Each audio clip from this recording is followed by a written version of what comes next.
That's the idea, right? Updating 20%, 60%, 99%. Update complete. Thanks to AutoDev 10.0, development, testing, and deployment are now autonomous. Several roles are no longer required.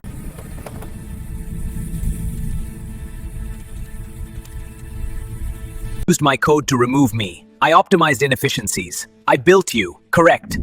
Then why fire me? Sir, what will you do now? I'll update myself. Sekchkok.